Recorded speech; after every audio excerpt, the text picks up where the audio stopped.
Is the issue if either candidate makes a mistake, is it going to be the Candy Crowley moment where, well, the moderator, in this case, Leigh Hamilton, will correct them? Because this one stood in there. There's these Colin Powell emails you've heard about, but one got a lot of people's attention. NBC's Andrea Mitchell telling Powell in one that Trump's nomination is, and this is a quote, awful. Founder of Media Research Center, Brent Bozell. Now, Brent, you know, I guess he shouldn't be too shocked here, but that's Andrea Mitchell clearly giving a dim view of one Donald Trump. Now, I'm sure she's not alone. Hers was leaked in these Powell emails that are all the rage as people pour over them. But she covers that campaign. She covers these candidates, and she has pretty much let it be known how she feels. And I often think of that, and they pile on us Fox guys. But having said that, what'd you make of that? Be still my heart at the revelation. My goodness, is anybody surprised? But here's something interesting. You know this. When you're interviewing someone of the stature of Colin Powell about something as significant as, are you going to turn on Donald Trump? She's trying to get that interview. What's going to not always happen, but the thing that might happen is that the person you're trying to interview slips and says something. It is very, very, very rare that the reporter slips and lets go of his or her own biases, and she did that. Now, are we surprised? Just 2 weeks before, she was doing she was in a press conference with Hillary Clinton on the tarmac at the airport, and she lobbed Hillary a softball question. Hillary's answer to her was, and I quote, "I love you, Andrea. You're indefatigable."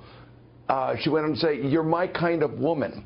This is a love fest that's going on between the press and Hillary Clinton, and all you saw in this email was evidence of that. But, you know, when I hear that the moderator is going to be held to task for not challenging Donald Trump more, and not necessarily Hillary Clinton more, when I see what happened to Matt Lauer simply because he interrupted Hillary Clinton on emails, and I hear one debate moderator on another network this morning questioned on this and saying people are sick and tired of the email questions of Hillary Clinton, then I'm thinking, all right, you have a built-in bias right there.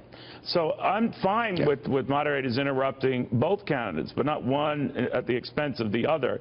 Yet the media took, obviously took him to task for doing that with just one candidate, even though he did it with another candidate. That built-in pressure right there. Sure.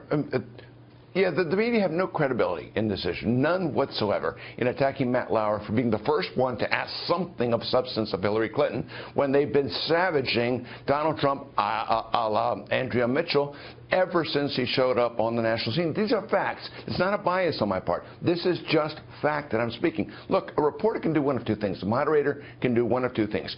If he or she is going to be tough on both sides, or don't be tough on either side. Or don't correct it. I want to show your reactions. I know you've chatted about it before, but the famous Candy Crowley moment where she interrupted and weighed in on something in the last debate. Take a look.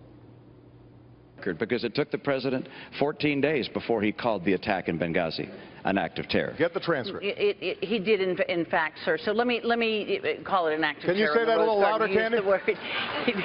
He did call it an act of terror. All right, now, it turns out that Candy was wrong on that she was conflating two separate events. Having said that, you could see that Mitt Romney was shell-shocked. So should it be incumbent on the moderator, whether you are partial to one candidate or the other, to weigh in and factually correct them, to do the Pinocchio thing that the Washington Post does, or just let the other candidate challenge him? Never. If you're going to be the one debating, then yes. If you're the moderator, no. Think about who many people think was the gold standard of that role as a moderator, the late Tim Russert. If you remember watching him on Meet the Press, he rarely ever inserted himself into a debate. He would have two sides. He would ask a question. He would sit back and let them do the debating, which is why he was so good. This Candy Crowley moment is going to go down in the annals of journalism as a what not to do when you're moderating a debate. All right, but yet there's pressure on the moderators these days, especially in the establishment media, to interrupt one candidate, not the other candidate. And I wonder, it's a fraternity. We're all in a kind of a fraternity here where you don't want to look like you're not a cool kid in the class. I was never a cool kid in the Which class, is so why- it's way which- too late which- for me. But you know what I mean like that? It's subtle, but it's not subtle. It is why trust in the media is at an all-time low, why it dropped 25% in the last year alone. The public is seeing it. The public is seeing how the media have inserted themselves completely in a mission to defeat Donald Trump and elect Hillary Clinton. Now, I am saying that again objectively. This is not a slant on my part. All the evidence shows it. Doesn't point to it, shows it.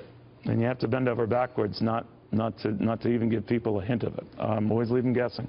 Brent, thank you very much. Good seeing you again. Brent Bozell.